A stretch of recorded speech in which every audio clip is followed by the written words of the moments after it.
Assalamualaikum warahmatullahi wabarakatuh. Waalaikumsalam warahmatullahi wabarakatuh. Perkenalkan, nama saya Nadia Khairunisa, biasa dipanggil Ibu Nadia. Saya mengajar pelajaran biologi untuk kelas 11. Terima kasih.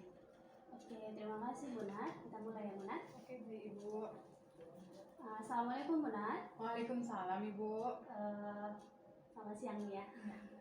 Sehat ya? Alhamdulillah, Bu, sehat. Oke, terima kasih nih atas waktunya. Jadi kemarin kita sempat ngobrol seputar jadwal supervisi yang akan kita lakukan.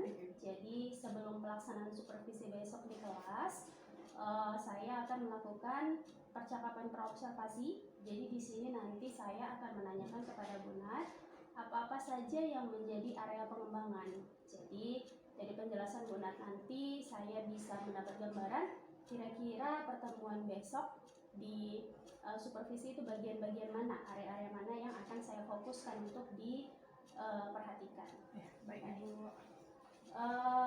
Ini Bu Nat, jadi hari inilah ini pertemuan kita seputar praobservasi.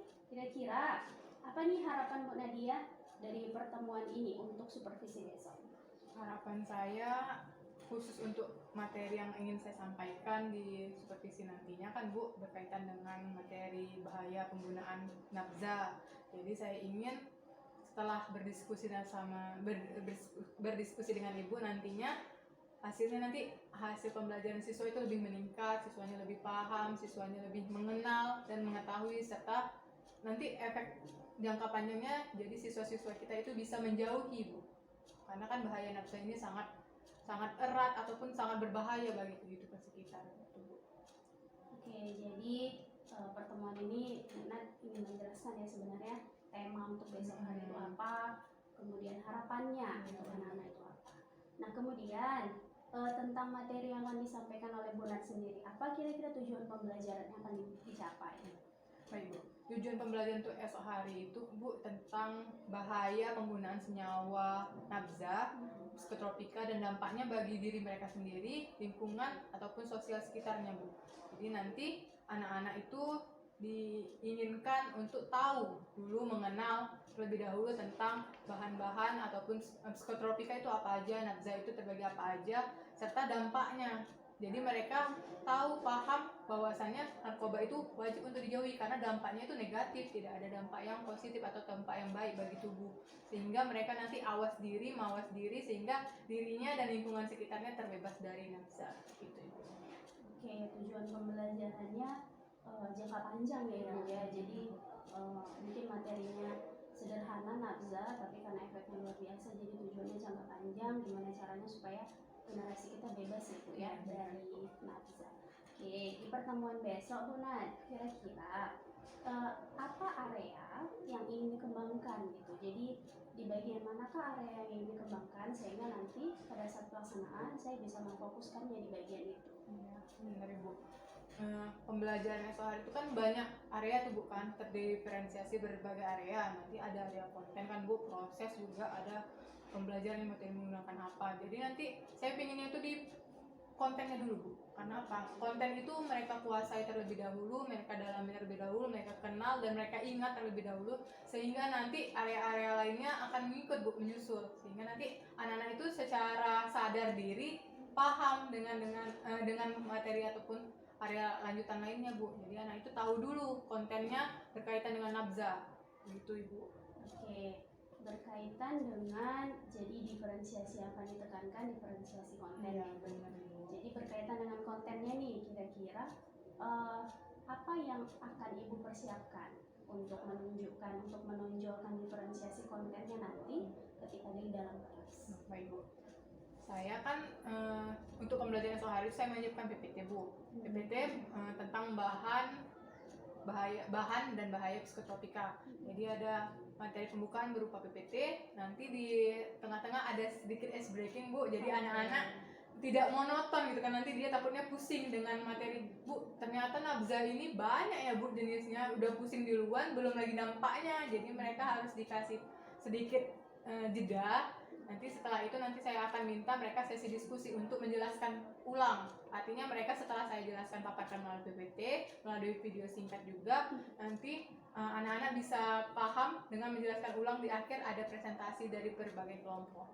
Begitu. Oke ya, jadi kita mau bentuk kelompok ya Ibu. Kemudian saya dengar juga tadi ada ice breaking ya Bu. Iya benar. Berarti sosial emosionalnya juga masuk ya Bu. Kemudian tadi Ibu bilang ada pengelompokan beberapa siswa dikelompokkan menjadi satu. Dasar pengelompokannya Ibu, kira-kira apa yang membuat Ibu mengelompokkan si A, si B, si C dalam satu kelompok sementara anak yang lain di kelompok yang lain? Sebenarnya kan anak-anak ini banyak tipe belajarnya Ibu ya.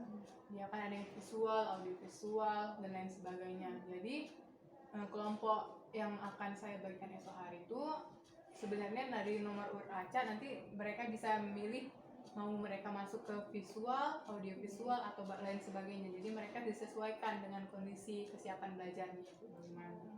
Oke, jadi pengelompokannya benar-benar sesuai gaya belajar ya Bu, sesuai profil belajarnya. Jadi ada yang visual mungkin nanti bisa ditunjukkan lewat PPT itu ya Bu ya.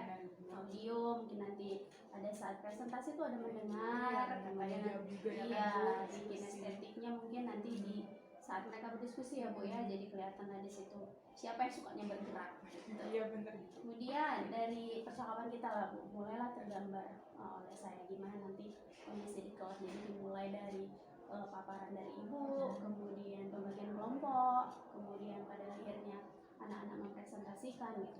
Jadi kira-kira nih Bu, masih adakah lagi kira-kira yang mau Ibu tambahkan atau mungkin sudah terprediksi Ibu dari proses nanti kira-kira apa sih hambatannya yang akan dialami pada saat proses pembelajaran? Benar Ibu, sebenarnya saya mau tadi diskusi sedikit dengan Ibu karena kan materi ini sebenarnya nampaknya ringan Bu, tapi kan sebenarnya konsepnya itu luas dan berat untuk anak-anak pahami juga. Jadi nanti mungkin dari saya inginnya ada sosialisasi ke ketua kelasnya Bu. Jadi nanti pembagian kelompoknya tidak memakan waktu yang lama. Jadi anak-anak juga langsung bisa eksekusi tempat di mana dia duduk berkelompoknya. Terus juga kan nanti Bu, mereka itu diminta untuk lebih kondusif karena kan materinya harus konsentrasi penuh untuk memahami dari bahannya, bahayanya sampai efek sampingnya kan Bu. Jadi anak-anak diminta untuk lebih kondusif, lebih semangat juga untuk mendengarkan dan lebih semangat juga nanti untuk mempresentasikan ulang hasil diskusinya gitu Ibu. Oke, jadi mungkin letaknya di manajemen waktu kan ya Bu. Kemudian tahulah kita sama-sama mengelompokkan tuh kadang-kadang butuh waktu gitu, iya agak ribet benar Ibu. Jadi kira-kira komitmennya Bu, nah dari gambaran paparan yang dijelaskan tadi, kemudian apa yang akan dilakukan oleh siswa, kemudian gaya belajar yang akan diakomodir itu seperti apa gitu. Komitmen Ibu lah kira-kira. Kalau kita buat skor dari 1 sampai 10 nih, harapannya Bu kira-kira anak kita ini bakal ada di titik mana setelah proses ini berlangsung? Harapan saya sih Bu sebenarnya di 8,5 ya Bu.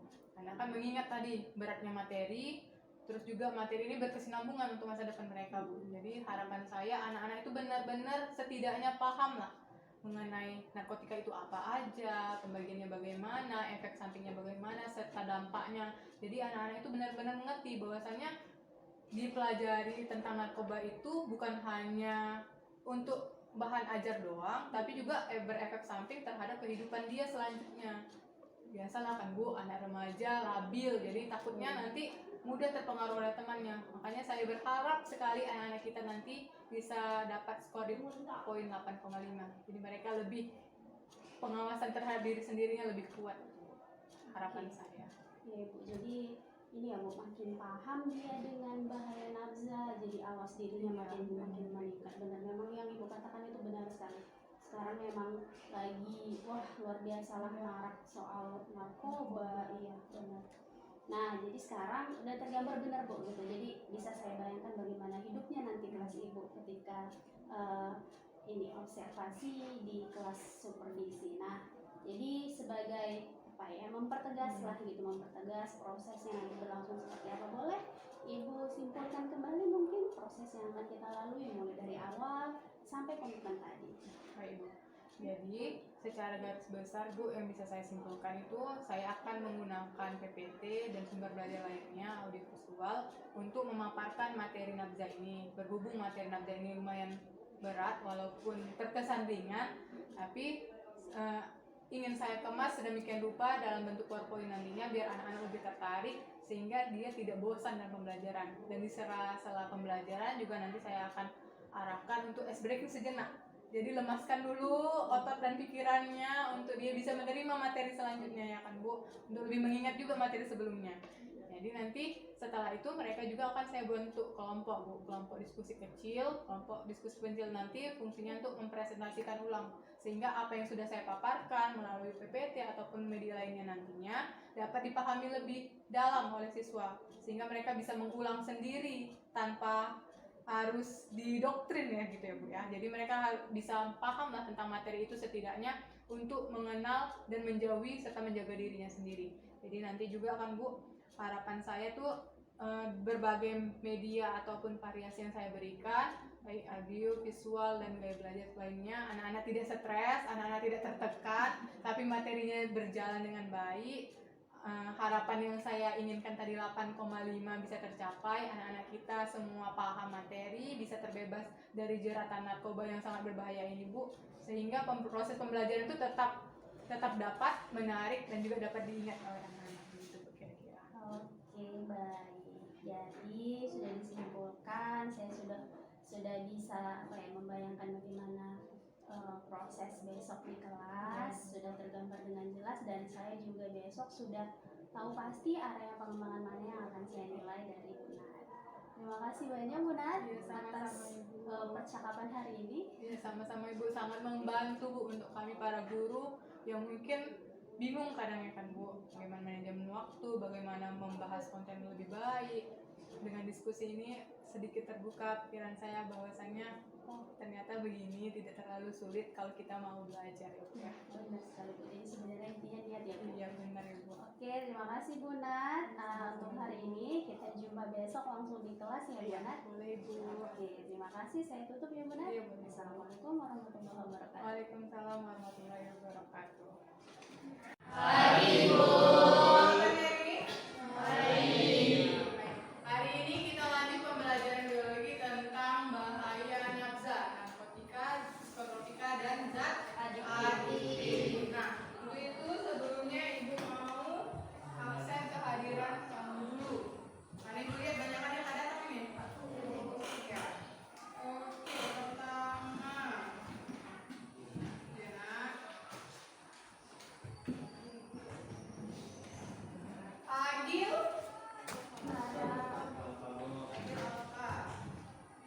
Terus Albi, Alia Balkis, Anuga, Alia Utami, Anuga, Adila, oke, Arif sakit, sakit enak, Cindy, oke, Diki juga sakit. Yang sering berkaitan dengan kehidupan sehari-hari yang paling sering dijumpai.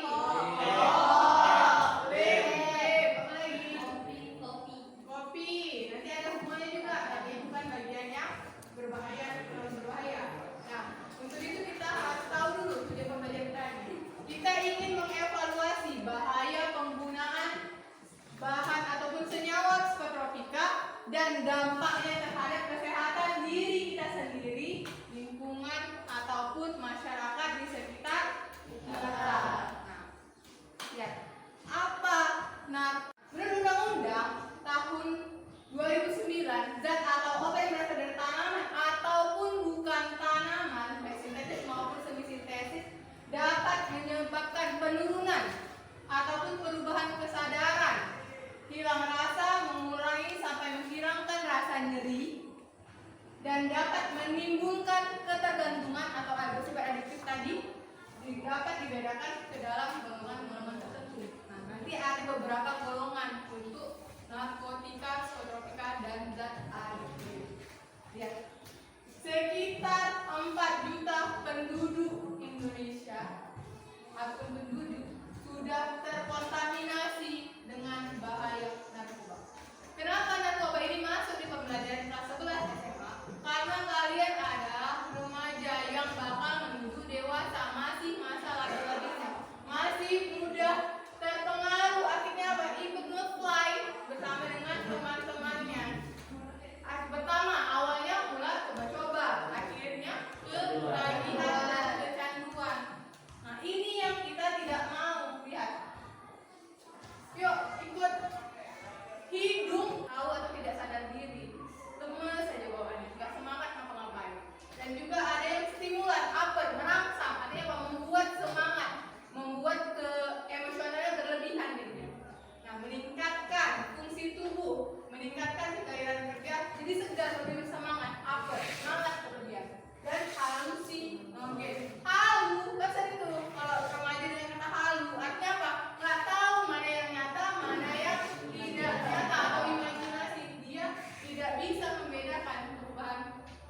diberikan orang asing tanpa kamu pernah kenal aplikasi ini.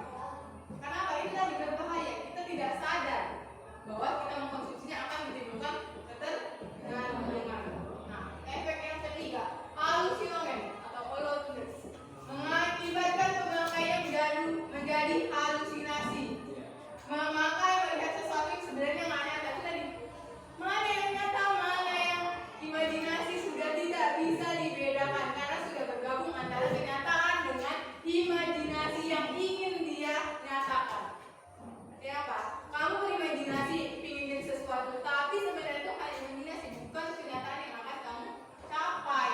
Contohnya nanti ganja dan magic mushroom, bukan jamurnya bu, tapi jamurnya buat efek halusinasi. Akhirnya tadi gak jelas kamu mau jalan lurus, jadinya jalannya merek-merek. Padahal sebenarnya kamu rasa imajinasi kamu jalan kamu lurus, tapi kali kayak kok. Ternyata jalanmu sudah merek kiri kanan, akhirnya masuk ke dalam panas. Itulah efeknya tadi. Mushroom dan LSD. Nah, efek waktu pakai dan efek setelah pakai. Artinya apa? Efek waktu kamu mengkonsumsinya ada, dan ada juga efek setelah kamu selesai mengkonsumsinya.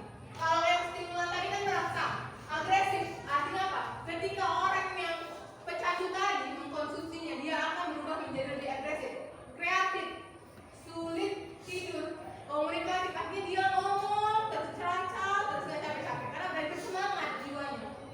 Dan paranoid, ketakutan yang berlebihan. Makanya itu tadi, efek ini biasanya lebih mudah dijumpai. Dia lemas, akhirnya apa? Sudah terlalu semangat di awal, akhirnya sudah hilang tenaganya, akhirnya lemas, depresi dan mudah mengantuk. Nah, efek yang kedua, depresi hedonus tadi, dicuek, santai, malas, ngantuk. Jadi nggak mau ngapa-ngapain, udah kayak ada kejadian. Tapi setelah pakai, jadi lebih sensitif, psikologisnya langsung marah, lemas, dan depresi. Nggak tahu dia mau ngapain.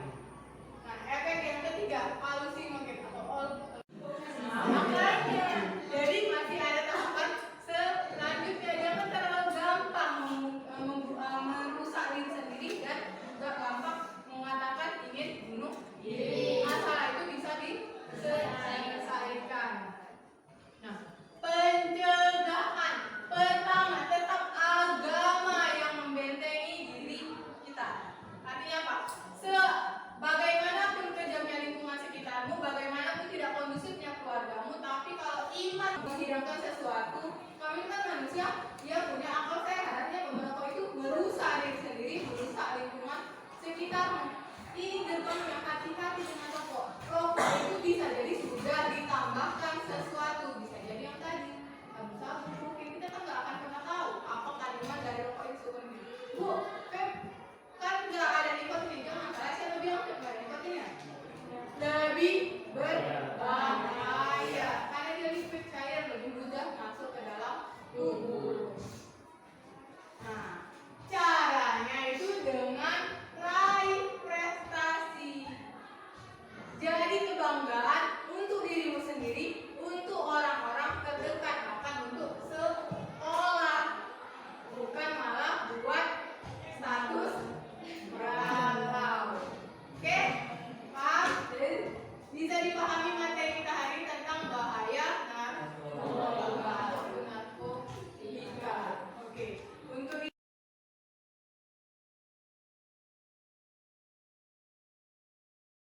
masih normal lagi semua nih. Semuanya kita lalu nih kan. Tangannya ke depan, goyang tangannya ke depan. Oke, satu tangannya ke atas, normal nggak nih? Ya, dua tangannya, jadi dua. Goyang ke bawah, goyang ke kanan. Oke, dan yang terakhir itu.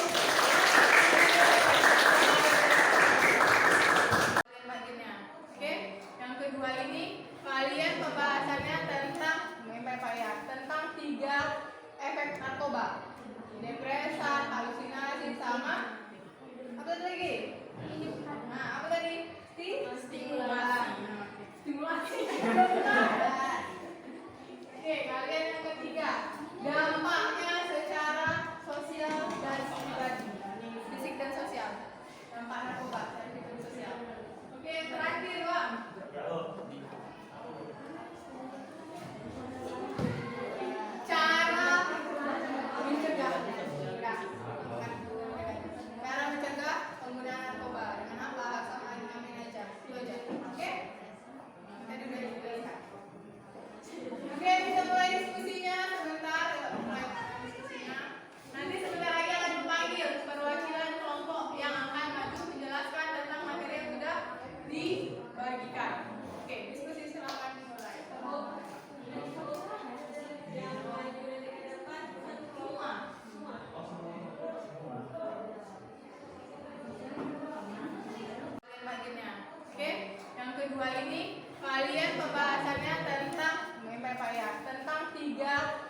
Oke, kalian yang ketiga, dampaknya secara sosial dan pribadi. Fisik dan sosial. Dampak narkoba dan fisik dan sosial. Oke, terakhir, Bang.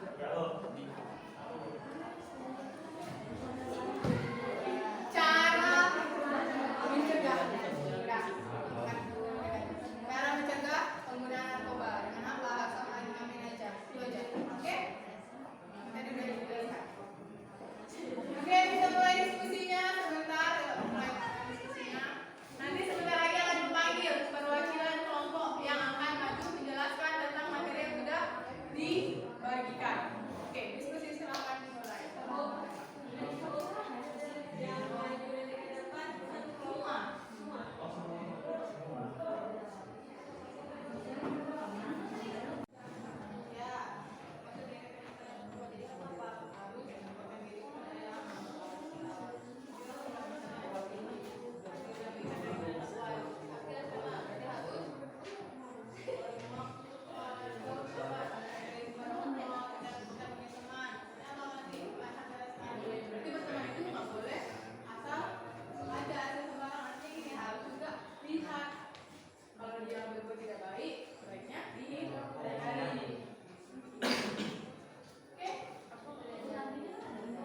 Ibu bawa kertas kan?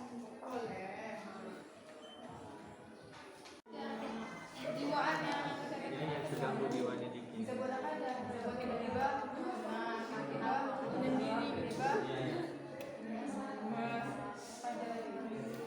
Nanti tadi kita jelaskan di sini nanti dampak fisiknya, dampak sosialnya apa?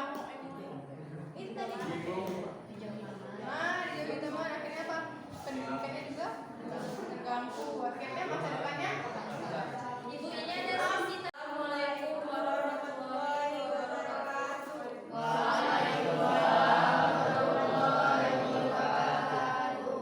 Kami dari kelompok 1 ingin menjelaskan tentang pembagian narkoba yang akan dijelaskan oleh teman saya di samping. Pembagian narkoba berdasarkan asalnya. Tanpa adanya proses fermentasi, isolasi atau proses produksi alkoholnya, contohnya ganja, opium, dan koka dan lainnya. B. Semi sintetis. Melalui proses ekstraksi dan isolasi, contohnya morfin, heroin, kodein. C. Sintesis. Diproduksi secara sintetis, contoh amfetamin, pentidin, dexamfetamin. Berdasarkan efek yang ditimbulkan adalah depresan atau downer, berfungsi mengurangi aktivitas, membuat penggunaan menjadi tidur atau tidak sadarkan diri. Yang stimulan atau upper, berfungsi merangsang fungsi tubuh dan meningkatkan kegairahan kerja atau segar dan bersemangat secara berlebihan. Yang ketiga, halusinogen yang menimbulkan efek halusinasi, dapat merubah perasaan dan pikiran. Sekian penjelasan dari kami. Lebih kurangnya kami mohon maaf. Kami ucapkan terima kasih dan assalamualaikum warahmatullahi wabarakatuh. Waalaikumsalam warahmatullahi wabarakatuh.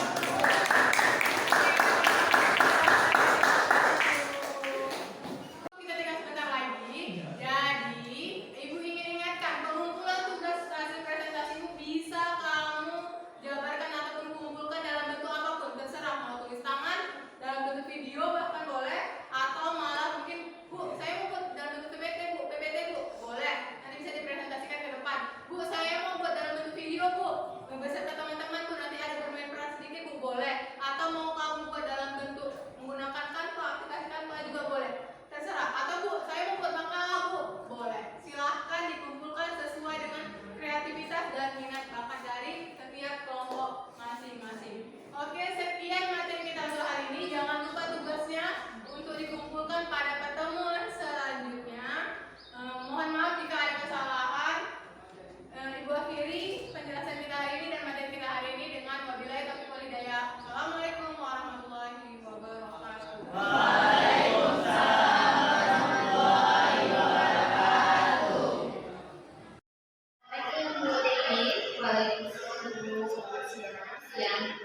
melakukan percakapan praobservasi, kemudian kita lakukan selanjutnya supervisi di dalam kelas, dan hari ini kita melakukan percakapan pasca observasi.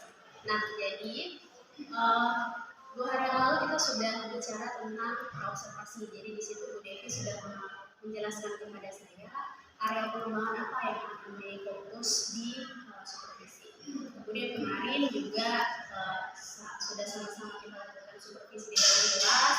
Jadi saya sudah melihat bagaimana prosesnya, bagaimana rencananya sudah terlaksana di supervisi. Jadi hari ini kita akan melakukan coaching percakapan pasca observasi. Nah, sebelumnya apa yang Bu Devi rasakan pada saat proses supervisi itu dilakukan? Terima kasih Bu atas pertanyaannya. Jadi perasaan saya merasa sangat beruntung nih karena dapat materi tentang pembelajaran berdifferensiasi. Karena pembelajaran ini memang sangat efektif bagi siswa. Saya dan bagi siswa itu sangat efektif karena memang sangat informasi yang saya itu sangat menyampaikan. Dan pembelajaran berdiferensiasi ini pertama kali saya lakukan dan pertama kali saya praktekkan dan itu sangat efektif saya rasa. Oke, jadi ada dampak positif ya dari pembelajaran berdiferensiasi. Nah, mungkin bisa Ibu jelaskan apa tujuan pembelajaran kemarin, tujuan pembelajaran yang akan dicapai dari proses supervisi kemarin. Jadi sebelum saya memulai supervisi ini saya menyampaikan tujuan pembelajaran anak-anak. Materi saya itu mengajar. Jadi tujuan pembelajarannya adalah mengevaluasi bahaya penggunaan senyawa psikotropika dan dampaknya terhadap kesehatan diri, lingkungan, dan masyarakat. Jadi kita sama-sama tahu nih, kalau nafza itu sangat berpengaruh besar bagi anak-anak, apalagi sekitar SMA. Itu sangat perlu kita evaluasi lah dan sangat harus kita informasikan ke anak-anak bahayanya, yaitu untuk kesehatan diri sendiri, lingkungan, dan masyarakat. Jadi mereka harus tahu dan wajib tahu. Jadi itu tujuan pembelajaran. Oke, jadi dari tujuan pembelajaran tadi yaitu sasaran apa yang dicapai dari proses pembelajaran ini. Nah, jadi mungkin kembali merefleksi nih sembari merefleksikan. Kira-kira selama proses kemarin mungkin bisa Bu Devi ceritakan kembali mulai dari awal sampai akhir pembelajaran apa saja yang dilakukan. Jadi di sini kan saya menggunakan pembelajaran berdiferensiasi. Jadi pembelajaran berdiferensiasi itu ada 3 bagian: konten, proses, dan produk. Jadi konten itu adalah isi dari materi tersebut. Jadi selain saya memberikan isi ke anak-anak, saya juga menampilkan PPT dan video. Jadi dalam konten tersebut juga saya membagi 3 bagian kelompok anak-anak, yaitu visual, audio, dan kinestetik sesuai dengan gaya belajar. Jadi 3 kelompok tersebut itu sesuai dengan gaya belajar mereka masing-masing yang diambil dari minat dan bakat mereka. Jadi kalau minat dan bakat mereka itu visual, maka anak-anak yang visual itu bisa kelompokkan. Jadi dengan audio dan kinestetik. Nah itu kalau dia di konten. Nah terus kita masuk ke proses. Proses itu adalah penilaian atau mengorganisir kelompok. Jadi saya disitulah menilai kelompok dan perorangan. Nah itu di bagian proses. Jadi kalau bagian produk itu ada tugas. Nah tugas itu anak-anak yang milih. Tugas apa yang mau mereka buat? Kenapa? Karena tugas ini juga sesuai dengan desain. Terserah mereka, apakah mereka mau buat video, apakah mereka mau menulis, apakah mereka mau presentasi. Nah itu dari produk. Nah setelah itu tidak lupa juga, kalau saya lihat anak-anak sudah mulai jenuh, bosan, saya akan masukkan materi KSE, yaitu sosial emosional dalam metode ice breaking. Jadi itu supaya mereka merefreshkan diri mereka kembali agar tidak jenuh dalam pembelajaran. Jadi diferensiasinya apa situ, jadi diferensiasi metode, pola prosesnya juga pemahaman produktivitas. Menjadi dari proses itu jalani, dari proses supervisi yang sama-sama dan kira-kira bagian mana yang menurut ibu sudah berjalan baik dan bagian mana yang menurut ibu mungkin butuh proses perbaikan. Kalau menurut saya Bu, yang sudah berjalan baik itu yaitu konten atau isi. Kenapa? Karena itu sangat mempermudah siswa untuk memahami. Karena kenapa kita sama tahu Ibu, siswa zaman sekarang itu sangat-sangat dapat menerima ilmu itu dari gambar, video dan lain-lain. Makanya konten itu sangat-sangat bisa bertransformasi saya rasa. Kalau yang kurangnya tadi Bu, yaitu di proses. Nah, di proses itu kenapa saya bilang ada sedikit kekurangannya, yaitu tentang menilai. Kenapa menilai itu butuh waktu yang panjang, butuh jangka panjang untuk menilai. Itu saya rasa menilai ini tidak bisa dilakukan hanya sekali perjumpaan. Oke, jadi yang dari ibu sudah berjalan baik itu di proses namanya. Jadi sudah dapat ibu dari PPT, dari video sudah kelihatan. Sementara yang masih diperbaiki dari proses. Nah, menurut ibu apa yang bisa dilakukan untuk memperbaiki atau untuk meningkatkan diferensiasi proses tadi yang ibu rasa masih perlu perbaikan? Kalau saya rasa yang akan saya lakukan nanti untuk memperbaiki proses ini yaitu saya akan mengulang atau terus melakukan pembelajaran berdiferensiasi tadi agar anak-anak juga tidak lupa, agar pembelajaran juga sampai materi ke anak-anak. Jadi saya akan melakukan ulang dalam proses pembelajaran berdiferensiasi. Oke, jadi mungkin bisa dirasakan konsisten ya dan komitmen untuk terus melakukan pembelajaran berdiferensiasi karena sama-sama mengetahui bahwasanya pembelajaran diferensiasi ini memang membutuhkan ya sebelum masuk kelas itu kita harus sudah menyiapkan media, kemudian membayangkan seperti apa responnya banyak sekali. Oke, nah jadi tergambarlah jelas. Jadi mulai dari proses pra-observasi, bagaimana yang menentukan, kemudian saat observasi, supervisi, dan hari ini pasca observasi. Jadi kita sama-sama tahu bagaimana yang perlu ditingkatkan, bagaimana yang perlu komitmen lebih untuk melakukannya. Nah, sekarang versi supervisinya sudah. Jadi sekarang saya mau tanya nih ke Ibu, gimana perasaan Ibu nih ketika saya coaching seperti ini? Saya senang sih Bu, karena artinya gini, kinerja yang saya lakukan itu kan berarti berdampak ingin orang mengetahui. Jadi Ibu bertanya ke saya, kan artinya ingin tahu nih bagaimana proses pembelajaran berdiferensiasi yang bisa saya lakukan. Artinya tidak semua pelajar dari pertanyaan seperti ini mungkin ada kekurangan dari saya gitu. Jadi secara garis besar untuk supervisinya sama-sama kita tahu ya. Jadi saya ulanglah untuk supervisinya. Yang pertama mungkin hal-hal yang sudah baik di konten, jadi dipertahankan Ibu, hal yang sudah baik, sementara yang perlu ditingkatkan di prosesnya, bagaimana cara menilai murid perseorangan, tapi juga di dalam kelompok Ibu kerja gitu ya Bu.